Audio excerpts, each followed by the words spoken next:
to those regions David Livingstone had explored years before. But across his route lay the empire of the Matabele, the people of the Long Shields, one of the most formidable warrior nations in Africa. Their king, Lobengula, known as the Eater of Men, maintained a reign of terror from his capital at Bulawayo, the place of slaughter. Gold had been discovered on his land and several European adventurers were after it. But Rhodes was after more than gold. He wanted Lobengula's country. The story of Rhodes and Lobengula is fascinating and it is foul. The two men never met, and yet they had an extraordinarily strong relationship through intermediaries. Rhodes sent 3 of his agents to meet Lobengula, and in a bid to impress the Matabele king, he included among them the brother-in-law of the great David Livingstone, John Moffat. But Lobengula was in no hurry to see them, and the men were forced to stay in an enclosure where the king kept his goats.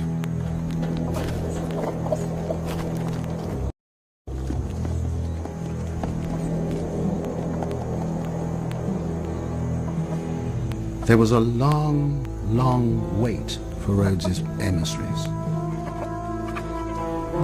Rudd particularly writes back about the appalling conditions, the mud, the flies, the stench, the impatience that they had there. They were kept waiting literally for months while Lobengula made up his mind. And finally, after all this waiting, Lobengula signified that he was willing to have a grand indaba to discuss whether they would grant a concession to Rhodes's consortium. John Moffat presented Lobengula with a document that would grant Rhodes extraordinary powers. The complete and exclusive charge over all metals and minerals situated in my kingdom, principalities and dominions, together with full power to do all the things that they may deem necessary to win and procure the same.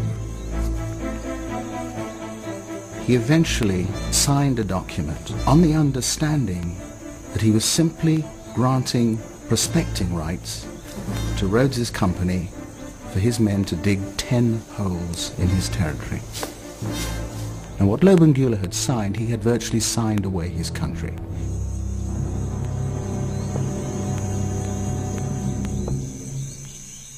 Armed with that document, Rhodes was able to go to London seeking a royal charter which would be Britain's endorsement of his rights to that territory. Rhodes was now famous.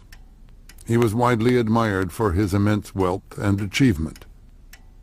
But many distrusted him as a man who would let nothing, not even the British government, stand in the way of his ambition.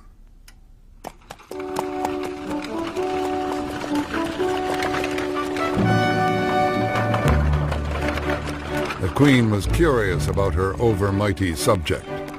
She invited Rhodes to stay at Windsor Castle. In 1890, when he eventually met Queen Victoria, he charmed her. There's a wonderful moment where it's said that she said to him, "Is it true, Mr. Rhodes, that you're a woman-hater?"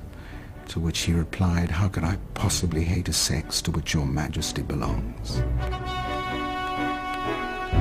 Rhodes won the Queen's approval, and a royal charter authorizing him to exploit King Lobengula's concession.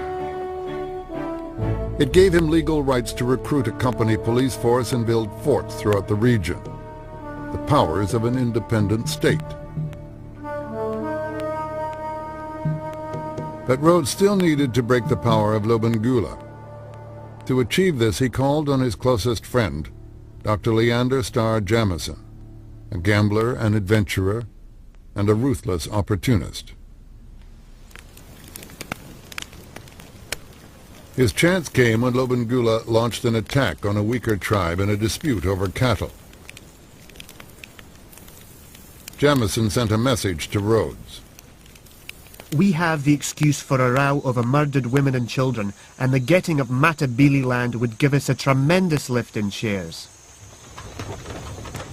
Jamison recruited a force of 1,400 white mercenaries. Each man was promised 6,000 acres of Lobengula's land and 15 claims to prospect for gold. When Rhodes and Jamison between them decided that the time was right to take Matabele land, the key ingredient, the key weapon for them was the Maxim gun, the machine gun. Now this was a weapon that fired 60 bullets a second. This had never been used in battle before. And it's extraordinary that a company, a corporation, should possess the most top-secret weapon, as it were, that the British Army possessed. But Rhodes had Maxim guns. The Matabele were mainly armed with spears and clubs. The result was devastating.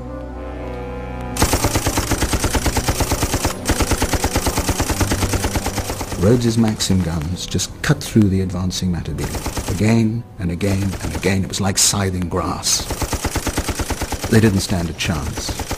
The losses were enormous, 3,000 on one day. It was slaughter. Lobengula fled Bulawayo with his wives. A few days later, his abandoned ox cart was found with the king's body lying nearby. According to one of his followers, the great king of the Matabele had poisoned himself. John Moffat, who had persuaded Lobengula to sign the mining concession, was stricken by remorse. The king was a gentleman in his way, and was foully sinned against. In November 1893, Dr. Jamison hoisted the company flag over Bulawayo. Rhodes now had personal control over a vast territory that was to be called Rhodesia.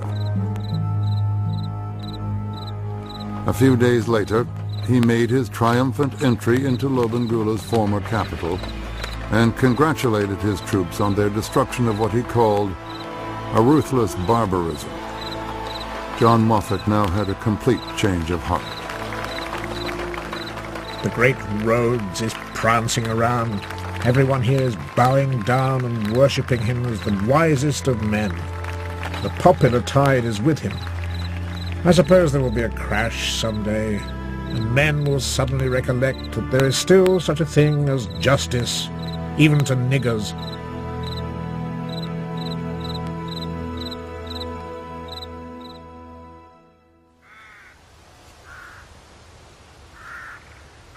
Rhodes' reward was to be elected the Prime Minister of Cape Colony. He bought a house on the slopes of Table Mountain overlooking the two oceans, the Indian and the Atlantic. Here he surrounded himself with his male friends and enlightened them with his religious and racial theories. Whites have clearly come out on top in the struggle for existence.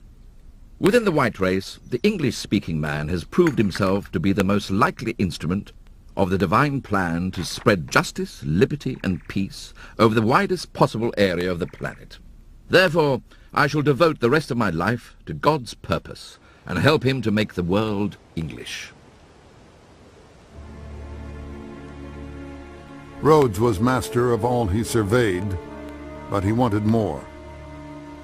His lust for power would soon plunge Victoria's empire into its darkest hour. In 1886, gold was discovered in the Transvaal, a state established by some of the Boers to escape British rule. Rhodes feared that the Transvaal Boers, enriched by revenues from gold mines, would become an obstacle to his plans. If they joined forces with German colonists in the west, they would block his route to the north. To avoid this, Rhodes formed an alliance with disgruntled miners in the gold town of Johannesburg and planned an uprising to overthrow the Boers. Jamison assured Rhodes, anyone could take the Transvaal with a dozen revolvers. So Rhodes devised a plan to take the Transvaal.